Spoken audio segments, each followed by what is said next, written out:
Para la mayoría se encuentra una explicación, pero un 5% se queda sin respuesta. Esto es Contacto Alienígena.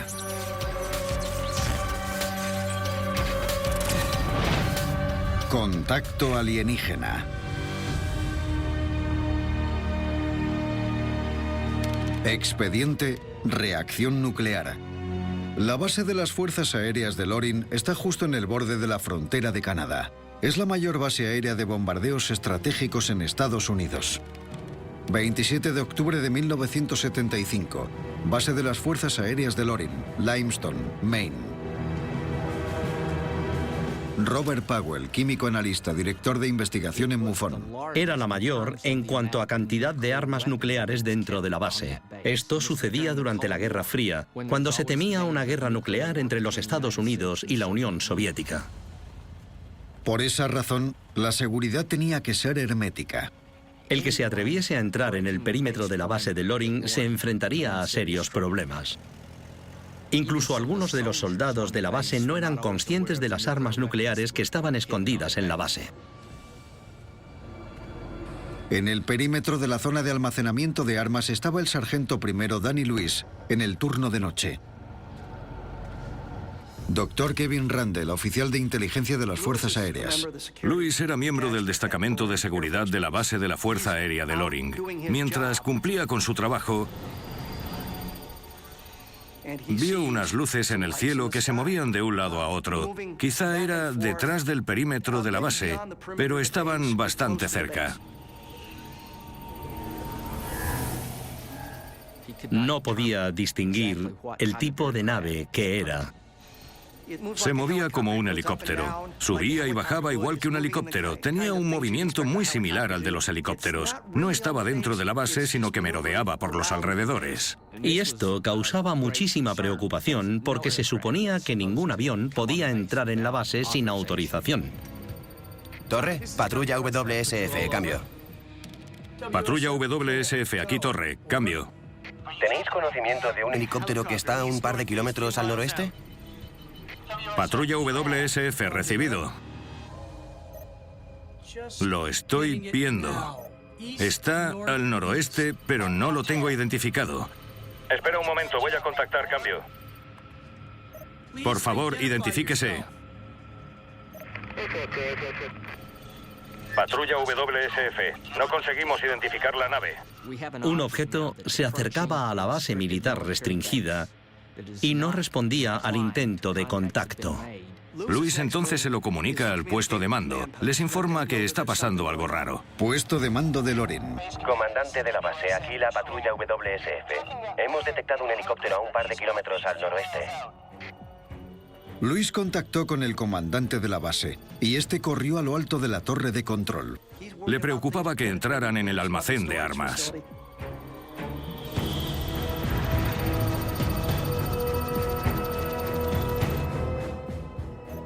Se está moviendo, señor.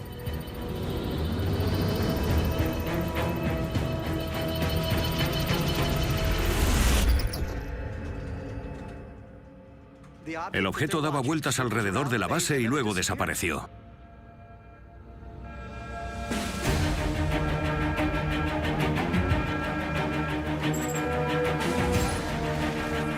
Enviaron al sargento Lewis a ver qué estaba pasando.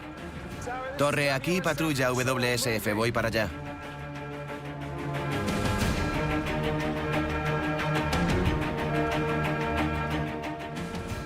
Soltaron los perros y la policía militar se desplegó para inspeccionar toda la zona y para asegurarse de que nadie había entrado en la base. No había rastro de ninguna persona ni en el lugar de almacenaje de las armas ni en ninguna otra parte de las instalaciones.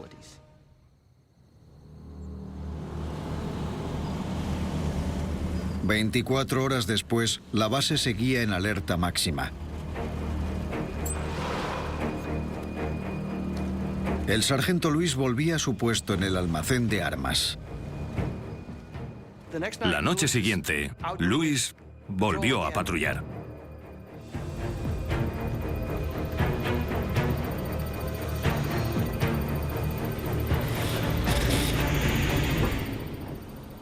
Y al igual que la noche anterior, vio un objeto acercándose a la base por el noroeste. Pero esta vez está justo encima de la base y se dirige al lugar donde se almacenaban las armas.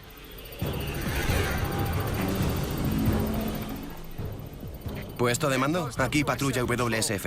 Si hubiera sido un helicóptero, vería las luces reflejadas en las aspas del rotor y las luces de navegación, y el motor haría ruido, pero no se escuchaba nada. Puesto de mando a patrulla WSF, adelante. Señor, tenemos un intruso. Estaba a unos 270 metros del lugar donde se almacenaban las armas nucleares. Creo que tiene que ver esto. No sabían si tenían armas, no sabían qué pretendían.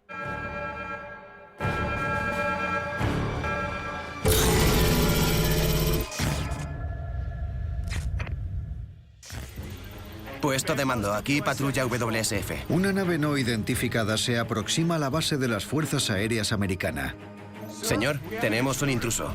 y merodea cerca de su arsenal de armas nucleares. Entró en la base Loring. Ahora sí que era algo bastante importante. No sabían si tenían armas, no sabían qué pretendían. Cualquier nave que entre en espacio aéreo militar restringido corre el peligro de que la derriben. Pero la decisión final la tiene el comandante de la base. Señor. Ahí. Hay ciertos protocolos que hay que llevar a cabo antes de disparar. ¿Y si es un helicóptero civil y lo echan abajo? Las consecuencias serían gravísimas.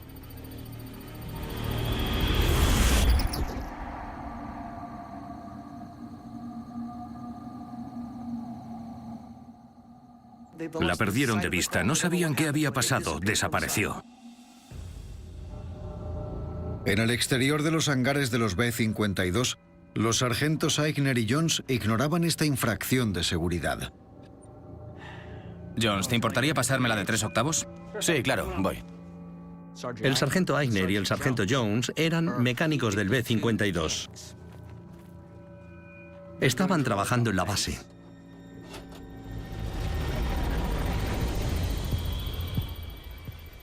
Aigner, deja eso un momento. Ven a ver esto.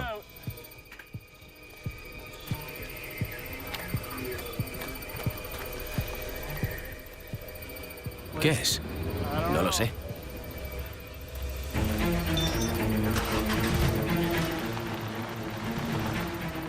Aigner y Jones eran los testigos 5 y 6 de este avistamiento. Siguieron las luces que volvían a merodear alrededor de la base. Torre de control al comandante de la base. El objeto ha vuelto, señor. Se encuentra cerca de los hangares. Parece que ha aterrizado. El objeto ha hecho que Aigner y Jones se acerquen hasta una zona restringida.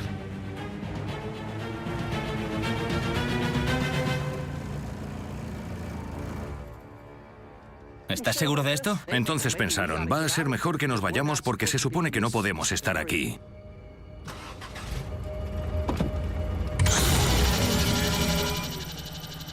De pronto tenían el objeto ante ellos.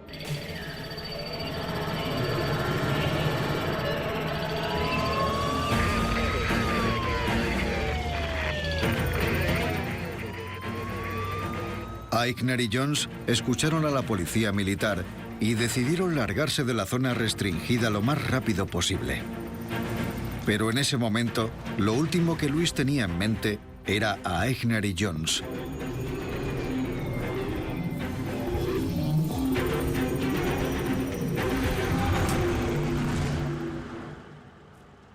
Las luces se apagaron y el objeto volvió a desaparecer. Parece que se dirige hacia el norte, señor.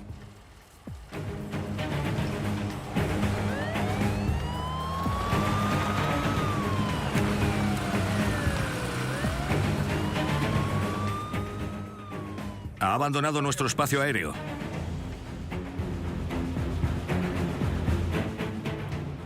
El objeto vuelve a ir hacia el noroeste, hacia la frontera canadiense.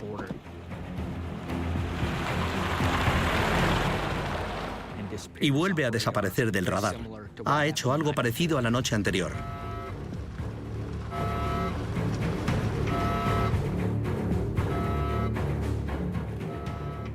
La policía militar continúa rastreando la base para asegurarse de que nadie ha aterrizado en ella.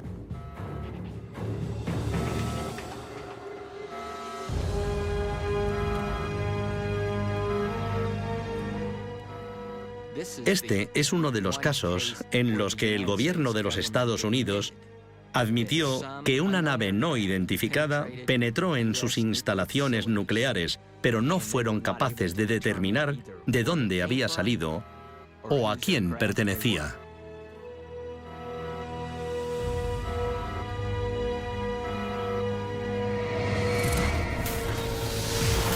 Tras el último suceso, la base de las Fuerzas Aéreas de Lorin manda un mensaje urgente al Pentágono, al jefe del Estado Mayor de la Fuerza Aérea y a la Oficina Central de Mando Aéreo Estratégico para informarles del incidente.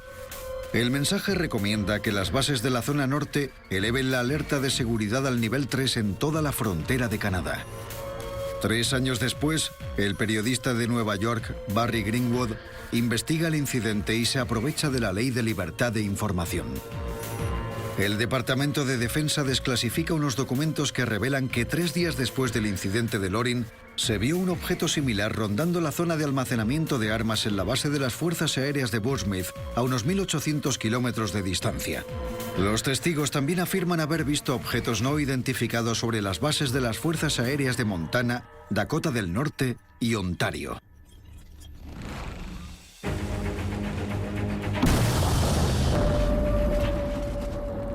Volaba directamente hacia el río.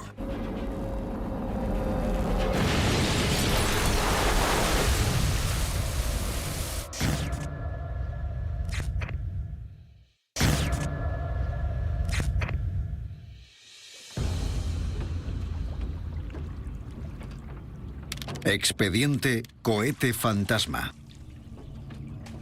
Para el granjero sueco Knut Lindback, el lago Kolmyr significa todo. Bebe de él, come de él y lo usa para desplazarse a diario. Klas Svan, periodista, presidente de OVNI Suecia. Knut tenía una granja muy pequeñita cerca de la orilla del lago Kolmyr. Criaba su propio ganado y cultivaban sus hortalizas. Vivían básicamente de eso. El hijo de Knut, Björn, estaba listo para ayudarle con los quehaceres cotidianos. 19 de julio de 1946, Kolmyr, Suecia. Era el año siguiente a la guerra. La gente estaba intentando volver a la normalidad. Fui hasta Luleå, al norte de Suecia, para entrevistar a Knut Lindback, para que me contara todo lo que había pasado. Puede que la Segunda Guerra Mundial se acabara. Pero los suecos seguían cautelosos cuando escuchaban cualquier tipo de explosión. Dr. Kevin Randle, escritor, oficial de inteligencia de las Fuerzas Aéreas. En 1946, la Unión Soviética pretendía dominar el mundo. Estaban intentando invadir muchos países europeos. A Suecia le preocupaba lo que iba a hacer la Unión Soviética. La granja de Knut estaba a menos de 500 kilómetros de la frontera rusa. Existía la posibilidad de un ataque aéreo. Suecia siempre había estado en alerta con Rusia por las amenazas del este, y los suecos siempre estaban muy atentos a todo lo que pasaba sobre ellos. Cuando entrevisté a Knut, me contó que escuchó un ruido tremendo que provenía del cielo. Miró hacia arriba para ver de qué se trataba. Knut Lindback pensó que se aproximaba una gran tormenta. Pero no parecía una nube de tormenta. Sintió las ventanas temblar. Miró al cielo y vio un objeto alargado, como un cohete con 2 alerones que le salían de los laterales.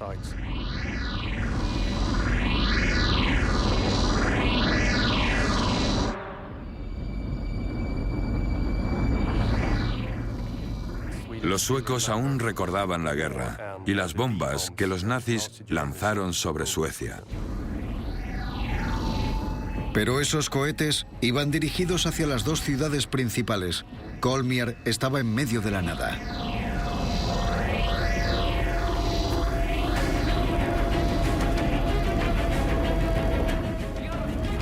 ¿A dónde vas? Bjorn, ¿a dónde vas? Se dirigía directamente hacia el lago.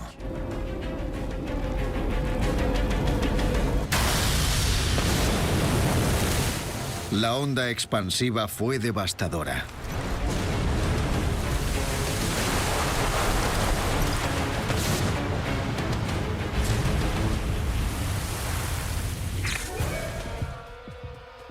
Algo se había estrellado contra el lago y había explotado.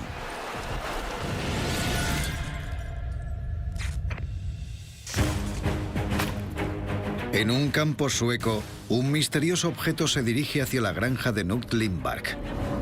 Bjorn, ¿a dónde vas?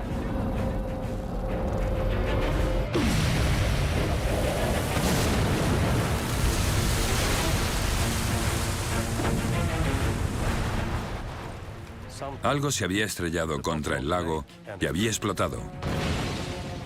El impacto es brutal. Los restos en el fondo del lago llegaron hasta la orilla.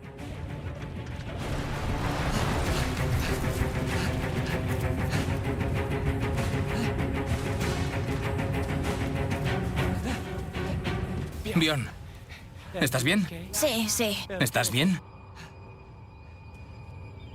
Knut sospechaba que se trataba de un V1. Quizá es la guerra. Knut Lindberg, como muchos suecos, conocía el poder de destrucción de los V1 alemanes. El V1 era como un avión con un gran cohete encima. Volaba recto y equilibrado. Era como una especie de misil de crucero. Pero según Knut, el objeto no se parecía en nada a un V1. Knut Lindberg me lo describió como un objeto rarísimo. No era puntiagudo como creíamos, sino que tenía un morro chato. Knut decidió ir hasta la zona del impacto. Knut me contó que estaba asustadísimo, pero sentía una gran curiosidad. Quería saber qué se había precipitado en el lago. Dado que fue una gran colisión, Knut se esperaba encontrar el agua llena de trozos de metal del objeto estrellado. Cuando los cohetes V1 caían sobre Suecia, había 2.000 o 3.000 kilos de escombros por todos lados, pero no había nada de eso. Ni un simple trozo de metal, nada. Como el lago Kolmiad solo tiene 2 metros de profundidad, Knut decide comprobar a ver si encuentra escombros en el fondo. Si ves algo caer en el lago y tiene pinta de ser pesado, lo normal es que acabe enterrado en el sedimento del fondo del lago. Así que eso fue lo que hizo Knut.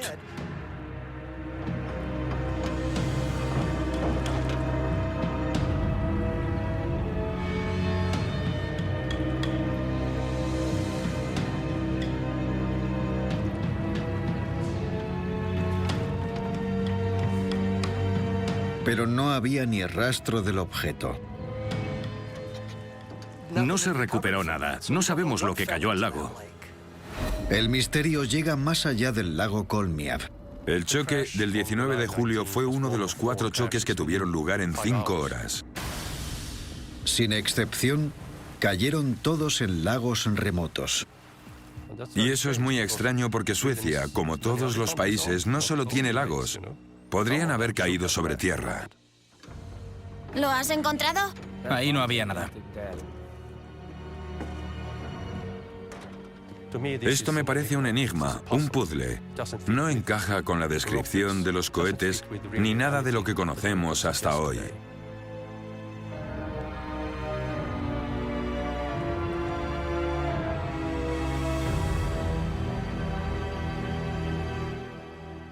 El día después de que se estrellara el objeto, mandaron al ejército al lago. Buscaron por todo el lago durante 2 semanas y no encontraron nada. El ejército sueco envió un grupo de soldados y de ingenieros para rastrear todo el lago con sondas eléctricas, maquinaria de minería, detectores de metales y contadores Geiger. Cogieron 35.000 muestras, pero todas eran de materiales locales. Se registraron hasta 30 accidentes similares en Suecia en el verano de 1946. En ningún caso se encontraron restos. Como no dejaron ni rastro y no pudieron identificarlos jamás, el ejército sueco clasificó a estos objetos misteriosos como cohetes fantasma. Se creó un comité especial para estudiar los cohetes fantasma más profundamente. El comité determinó que algunos de los avistamientos eran meteoritos, pero otros, como el del lago Kolmiad, no tienen explicación.